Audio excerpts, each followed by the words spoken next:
यहाँ पर हम देखें लोकोमोटिव की लाइट है। क्या देखेंगे? लोकोमोटिव की लाइट है।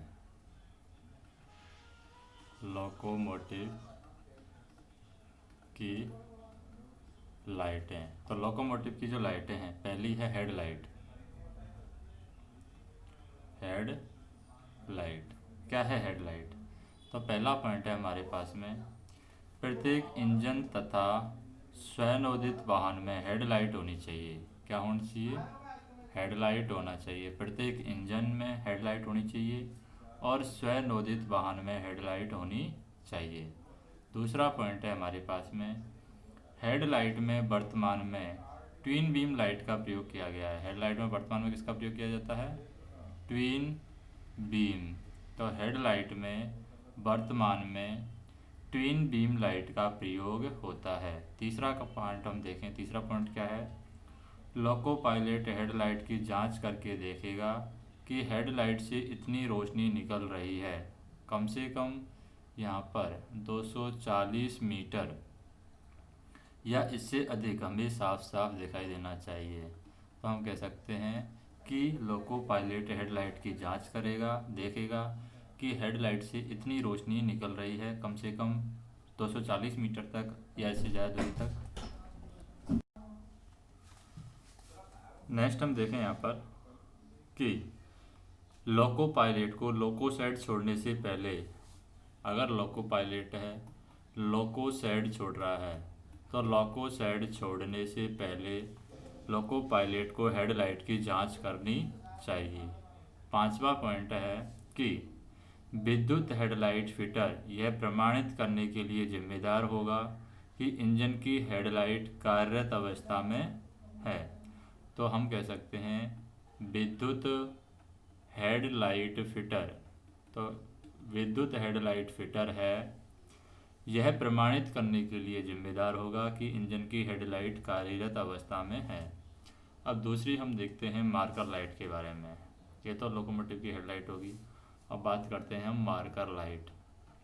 मार्कर लाइट, तो मार्कर लाइट में पहला पॉइंट है हमारे पास में, ये इंजन के बफर के पास में लगी हुई दो छोटी लाइट हैं जिनमें से सफ़ेद रंग की रोशनी निकलती है। मार्कर लाइट में से सफ़ेद रंग की रोशनी निकलती है और ये जो लाइट हैं इसमें दो छोटी लाइट हैं, सफ़ेद दो छोटी लाइट हैं, और ये कहाँ पर लगी हुई हैं? इंजन में आगे बफर के पास में लगी हुई होती हैं। जब इंजन अकेला जा रहा हो या बैंकर के रूप में कार्य कर रहा हो तो पीछे वाली मार्कर लाइट को लाल कर देना चाहिए। जब हम कह सकते हैं कि जब इंजन अकेला जा रहा है, इंजन क्या जा रहा है? अकेला जा रहा है, या फिर इंजन है हमारा वो बैंकर के रूप में कार्य कर रहा है, तो हमें पीछे वाली जो मार्कर लाइट हैं, लाल मार्कर लाइट, उनको हमें ऑन कर देना चाहिए या उनको लाल कर देना चाहिए। तीसरा हम देखें कि यदि इंजन की हेडलाइट ख़राब हो तो मार्कर लाइट अवश्य जलनी चाहिए। अगर इंजन की हेडलाइट ख़राब है तो हमें यहाँ पर मार्कर लाइट है वो अवश्य जलानी चाहिए। कब? जब इंजन की हेडलाइट क्या हो गई हो? ख़राब हो गई हो। चौथा पॉइंट है हमारे पास में कि धुंध और कोहरे के मौसम में या सुरंग में प्रवेश करने से पहले दिन के समय भी इंजन की हेडलाइट और मार्कर जला देना चाहिए। दिन के समय भी, तो दिन के समय हम इंजन की हेडलाइट और मार्कर कब जलाते हैं? जब धुंध और कोहरे का मौसम हो या फिर सुरंग में प्रवेश करने से पहले हम दिन के समय भी इंजन की हेडलाइट और मार्कर लाइट को जला देते हैं। तीसरा है हमारी फ्लैशर लाइट। तीसरा पॉइंट है फ्लैशर लाइट। फ्लैशर लाइट क्या है? तो फ्लैशर लाइट की बात करें, पहला पॉइंट है फ्लैशर लाइट का कि फ्लैशर लाइट इंजन का एक सेफ्टी आइटम है। फ्लैशर लाइट क्या है? इंजन का एक सेफ्टी आइटम है।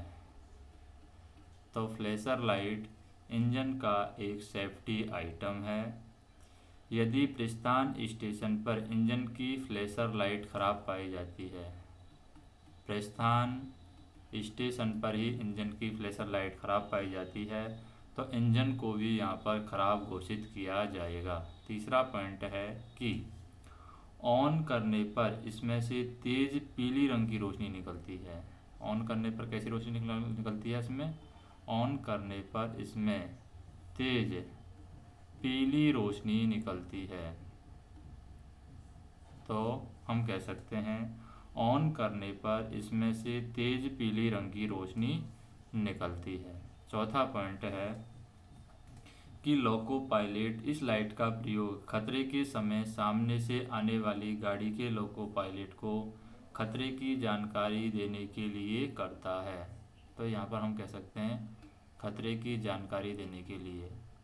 तो हम कह सकते हैं कि लोको पायलट इस लाइट का प्रयोग खतरे के समय सामने से आने वाली गाड़ी के लोको पायलट को खतरे की जानकारी देने के लिए करता है। पांचवा पॉइंट है हमारे पास में। पांचवा पॉइंट क्या है कि यदि सामने से आने वाला लोको पायलट फ्लैशर लाइट देखता है, जो भी सामने से आने वाला लोको पायलट है ये मान लीजिए क्या देखता है, ये फ्लैशर लाइट देखता है, फ्लैशर लाइट देखता है।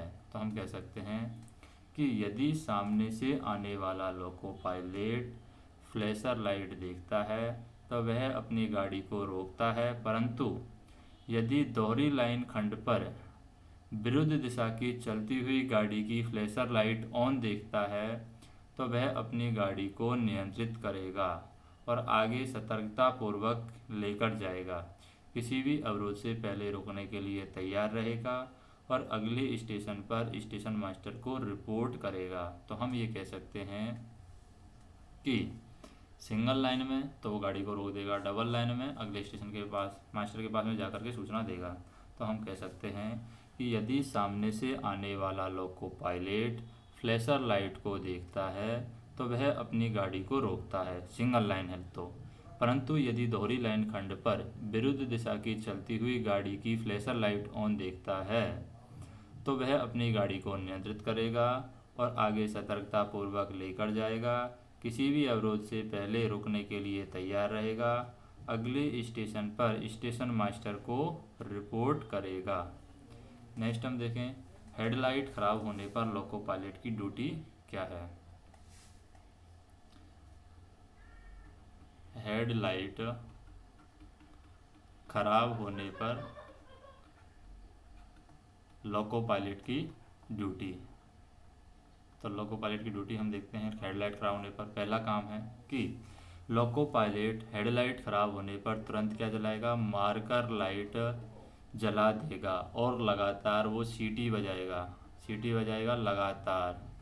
तो लोको पायलट तुरंत मार्कर लाइट जला देगा, लगातार सीटी बजाएगा। दूसरा हम देखें ब्रॉड गेज पर ऐसे समय गाड़ी की गति होती है, ब्रॉड गेज पर 40 kmph गति होती है या उस सेक्शन में लागू गति प्रतिबंध जो भी कम हो वह रहेगी, या तो 40 kmph रहेगी या उस सेक्शन में लागू गति प्रतिबंध से भी कम रहेगी, गति प्रतिबंध। तो हम कह सकते हैं कि ब्रॉड गेज पर ऐसे समय गाड़ी की अधिकतम गति 40 kmph या उस सेक्शन में लागू गति प्रतिबंध जो भी कम हो वह रहेगी।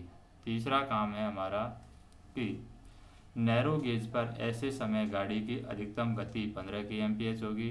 नैरो गेज है तो गाड़ी की अधिकतम गति कितनी होगी, गाड़ी की गति अधिकतम 15 kmph होगी और उस सेक्शन में लागू गति प्रतिबंध जो भी कम हो वह रहेगी अगर नैरो गेज है तो। चौथा पॉइंट हमें ये ध्यान रखना है कि अगले स्टेशन पर लोको पायलट स्टेशन मास्टर को हेडलाइट खराब होने की सूचना देगा। तो अगले स्टेशन पर स्टेशन मास्टर को लोको पायलट है हेडलाइट खराब होने की जानकारी देगा और स्टेशन मास्टर इस बात को किसको बताएगा, स्टेशन मास्टर इस बात को नियंत्रक को बताएगा, जो खंड नियंत्रक होगा उसको बताएगा। नेक्स्ट हम देखें सीटी खराब होने पर की जाने वाली कार्यवाही। नेक्स्ट पॉइंट है सीटी खराब होने पर की जाने वाली कार्यवाही, की जाने वाली कार्यवाही। तो सीटी खराब होने पर की जाने वाली कार्यवाही में हम देखते हैं पहला पॉइंट है कि प्रस्थान स्टेशन पर इंजन की ड्राइविंग कैब को सीटी खराब होने पर इंजन को खराब माना जाएगा और दूसरे इंजन का यहाँ पर प्रबंध किया जाएगा। मान लीजिए प्रस्थान स्टेशन पर ही क्या हो गया है, प्रस्थान स्टेशन पर, तो हम कह सकते हैं प्रस्थान स्टेशन पर इंजन की ड्राइविंग कैब की सीटी खराब होने पर, प्रस्थान स्टेशन पर इंजन की ड्राइविंग कैब की सीटी खराब होने पर इंजन को खराब माना जाएगा और दूसरे इंजन का प्रबंध किया जाएगा। दूसरा पॉइंट है कि यदि रास्ते में सीटी खराब है, मान लीजिए रास्ते में क्या है, सीटी खराब है, यदि रास्ते में सीटी खराब हो जाती है तो दृश्यता साफ होने पर 25 kmph से दृश्यता साफ होने पर 15 kmph एवं दृश्यता साफ ना होने पर 8 kmph की गति प्रतिबंध का पालन करते हुए प्रथम स्टेशन पर गाड़ी को खड़ा किया जाएगा और स्टेशन मास्टर को लोको पायलट के द्वारा यहाँ पर सूचना दी जाएगी। अगर रास्ते में सीटी खराब होती है तो हम कह सकते हैं यदि रास्ते में सीटी खराब होती है तो दृश्यता साफ होने पर 25 kmph एवं दृश्यता साफ न होने पर 8 kmph की गति प्रतिबंध का पालन करते हुए प्रथम स्टेशन पर गाड़ी को खड़ा किया जाएगा और स्टेशन मास्टर को लोको पायलट के द्वारा सूचना दी जाएगी। तीसरा पॉइंट हम देखते हैं कि स्टेशन मास्टर खंड नियंत्रक तथा टीएलसी को सूचित करेगा। खंड नियंत्रक, तो स्टेशन मास्टर है खंड नियंत्रक तथा टीएलसी को ये स्टेशन मास्टर यहाँ पर सूचित करेगा कि गाड़ी की सीटी खराब हो गई है और सहायता इंजन का यहाँ पर प्रबंध किया जाएगा। किसका प्रबंध किया जाएगा, सहायता इंजन का प्रबंध यहाँ पर किया जाएगा। चौथा पॉइंट है यदि टीएलसी के द्वारा उसी इंजन से आगे जाने के लिए प्राधिकृत किया जाता है, मान लीजिए टीएलसी है उसी इंजन से आगे जाने के लिए प्राधिकृत किया जाता है तो लोको पायलट उपरोक्त गति प्रतिबंधों का पालन करेगा। इस परिस्थिति में खराब सीटी वाले इंजन को पहले अवसर पर बदल देना चाहिए। इस परिस्थिति में हमें क्या करना चाहिए, खराब सीटी वाले इंजन को पहले ही अवसर पर क्या कर देना चाहिए, बदल देना चाहिए।